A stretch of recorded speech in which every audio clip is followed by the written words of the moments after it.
So last 2 டேஸோட market move and நம்ம levels என்ன அண்ட் மார்க்கெட் நமக்கு எதுக்கு ப்ராஃபிட்டா லாஸா அப்படிங்கிறத ஒரு ஷார்ட் ஆஃப் ரிவ்யூ மட்டும் பார்த்துருவோம்.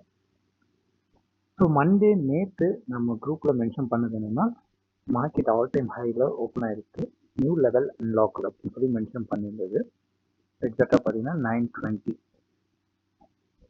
ஸோ இதுதான் பேங்க் நிஃப்டி ஓப்பன் ஆனது பார்த்தீங்கன்னா ஆல் டைம் ஹையில் ஓப்பன் ஆகிருக்கு.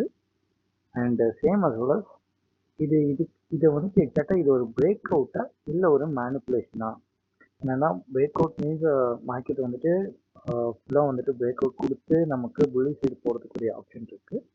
மேனிப்புலேட் பண்ணிட்டு பேரி சைடுக்கு ஒரு என்ட்ரிக்கு நமக்கு ஆப்ஷன் இருக்கு. ஸோ நம்ம எக்ஸாக்டாக 11 o'clock வரைக்கும் எந்த என்ட்ரியுமே நம்ம பிளேஸ் பண்ணலை. எப்படின்னா 11 o'clock நம்ம குரூப்பில் மென்ஷன் பண்ணது 26225 இது important zone. And same time 96245 market வந்துட்டு பிரேக் பண்ணணும். எப்படின்னா 250 இதை பிரேக் பண்ணணும். எக்ஸாக்டாக பார்த்தீங்கன்னா இதுதான் 225. இங்கே நமக்கு ஒரு என்ட்ரி கிடச்சிச்சு. இங்கேருந்து நம்ம ஸ்கேல்ப் பண்ணி ஒரு 20 பாயிண்ட் எடுத்தோம். அண்ட் தென் மார்க்கெட்டால் இதை பிரேக் பண்ணி 250 இது வந்துட்டு எக்ஸாக்டாக இது ஒரு பிரேக் அவுட், இது ஒரு மேனிப்புலேஷன் மட்டும் மார்க்கெட் மூவ் பண்ணி அகெயின் வந்துட்டு லேரி சைடு ஒரு ரேலி போச்சு.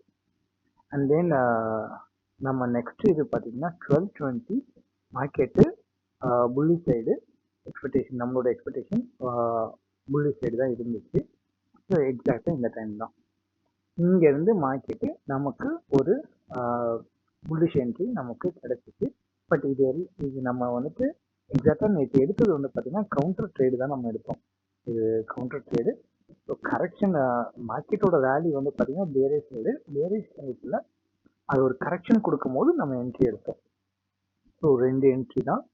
அண்ட் தென் பேரிஷ்க்கு அகைன் ஒரு ஆப்ஷன் கேட்டாங்க, பட் ரிஸ்க் அப்படின்னு சொல்லிட்டு, பட் அவங்க ஸ்கேல் பண்ணி ஒரு ப்ராஃபிட் மட்டும் எடுத்திருந்தாங்க. நம்ம பேரிஷ் ஃபுல்லாக இல்லை.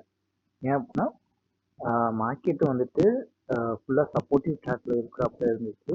அதனால பேரிஷ் என்ட்ரி நான் ஃபுல்லாக ஃபோக்கஸ் பண்ணல. கேப்பில் ஸ்கேல் பண்ணி ஒரு 2 என்ட்ரி மட்டும் ஸ்கேல் பண்ணி புள்ளி சைடு ஒரு வியூ எடுக்குது. ஸோ நேற்று எண்ட் ஆஃப் த டே நம்ம க்ரீனில் தான் க்ளோஸ் பண்ணியிருந்தோம். அண்ட் தென் இன்னைக்கு நான் குரூப்பில் ஒரு 9:45 மென்ஷன் பண்ணதுன்னா 25950ங்கிறது இம்பார்ட்டன்ட் லெவலு. ஸோ இம்பார்ட்டன்ட் லெவல்னு பார்த்தீங்கன்னா இந்த லெவல் தான் நம்ம மென்ஷன் பண்ணியிருந்தது. இது நம்ம இம்பார்ட்டன்ட் ஜோனாக நம்ம கன்சிடர் பண்ணது. அண்ட் மார்க்கெட் ஓப்பன்ல இருந்து இந்த ரேலி தான் நம்ம எக்ஸ்பெக்டேஷனு. ஸோ இங்கே எக்ஸாக்டாக மார்க்கெட் இங்கே வரைக்கும் கவர் பண்ணுங்கிறது தான் நான் எக்ஸ்பெக்ட் பண்ணது. என்ன இந்த லிக்விடிட்டி கவர் பண்ணும் அப்படின்னு சொல்லிட்டு எக்ஸாக்டாக 26,000ல இருந்துட்டு மார்க்கெட் அகைன் ஒரு அப்சைடு மூவ் மாட்டோம். ஸோ இந்த ஆடியோலையும் நம்ம மென்ஷன் பண்ணது சேம் தான். சேம் இங்கே வந்துட்டு செல்லர்ஸ் தான் மோஸ்ட் ஆக்டிவ். அண்டு இது வந்துட்டு இந்த மென்ஷன் பண்ணதுக்கப்புறம் இந்த ரேலிங்கிறப்ப குரூப்பில் ஸ்க்ரீன்ஷாட் எடுத்து அனுப்புறது நியர்லி ஒரு 200 பாயிண்ட் பியரி சைடு ஒரு மூவ் கொடுத்துருந்துச்சு மார்க்கெட்டு. நெக்ஸ்ட்டு செல்லர்ஸ் தான் ஸ்டில் ஆக்டிவ்னு சொல்லிட்டு அடுத்து மென்ஷன் பண்ணியிருந்தேன். அண்ட் தென் ஸ்ட்ரைக் ப்ரைஸு என்ட்ரின்னு சொல்லி பார்த்தீங்கன்னா இங்கே தான் எக்ஸாக்டாக டைமும் ஒரு 11 o'clock தான் இந்த டைம் தான். ஸோ இங்கே என்ட்ரி இங்கேயும் ஒரு 20 பாயிண்ட் ஸ்கேல் பண்ணது, அது மார்க்கெட்டான 30 பாயிண்ட் வரைக்கும் நியர்லி போச்சு. தென் அகெயின் இந்த ஆடியோவில் நான் மென்ஷன் பண்ணியிருந்தது என்ன அப்படின்னா மார்க்கெட்டு ஒரு இப்போ வேறு சைடு மார்க்கெட் போயிருக்கு, ஒரு கரெக்ஷன் வரணும். அண்ட் கரெக்ஷனுக்கு அப்புறம் அகெயின் மார்க்கெட்டு வேறு சைடு போகணும். ஸோ இதுதான் புல்லிஷ் அந்த கரெக்ஷனு எப்படின்னா பி வந்துட்டு இங்கேருந்து இப்போ அப்சைட் போச்சுல அகெயின் இது டவுன் வரணும். இந்த எக்ஸ்பெக்டேஷன் தான் இது புல்லிஷ் கரெக்ஷன் இது மூவ் கொடுத்துருந்துச்சு. And then bearish rally again continue பண்ணணும். ஸோ இதில் 40 பாயிண்ட்ஸ், இதில் 40 பாயிண்ட்ஸு. இந்த இதில் அதுதான் அந்த ஆடியோவில் மென்ஷன் பண்ணுது pull back and then again rally down side அப்படின்ட்டு. அதுக்கப்புறம் மார்க்கெட் 1 ஹவராக ஒரே இடத்துல ரேஞ்சு தான், எக்ஸ்பெரி கேம் டிஃபர்னு சொல்லி மென்ஷன் பண்ணிட்டு 1 ஹவராக ஒரே சைடில் தான் ரேஞ்சு. அண்ட் தென் நம்ம நெக்ஸ்ட் நம்ம கொடுத்தது என்ட்ரின்னு சொல்லி பார்த்தீங்கன்னா வேரி சைடு 17ல் இருக்கும் போது மென்ஷன் பண்ணியிருந்தது. ஸோ இது மூவ் ஆன் ஆனது பார்த்தீங்கன்னா நியர்லி அவங்க வாங்கினது எங்கன்னு சொல்லி பார்த்தீங்கன்னா 15ல்.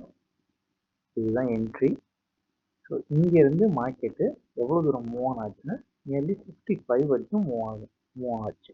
15லேருந்து 55 நியர்லி மூவ் ஆன் ஆகுது.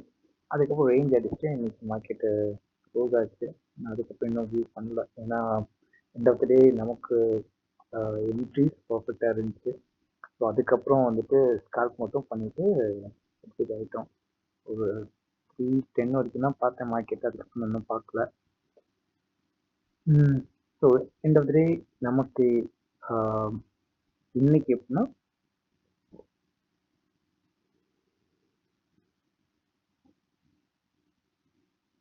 இந்த என்ட்ரிக்கு ஃபுல்லாக கேப்சர் தான், ஏன்னா நமக்கு இந்த லெவல் வரைக்கும் வருங்கிறது நமக்கு தெரியும்.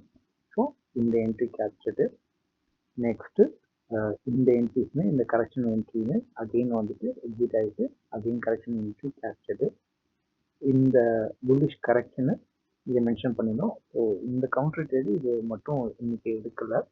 And then again Peri side இந்த கரெக்ஷன், ஏன்னா எங்கே என்ட்ரி ஆனமோ அதே இடத்துக்கு அகெயின் வந்துச்சு. ஸோ இந்த என்ட்ரி அண்ட் தென் இந்த ரேலி இதுவுமே டோட்டலாக இன்னைக்கு கேப்சர்டு.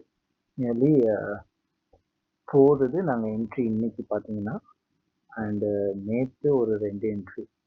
ஸோ ஸ்கால்ப் பண்ணோம். எண்ட் ஆஃப் த டே இப்போ வரைக்கும் டீமில் தான் இருக்குது. அண்டு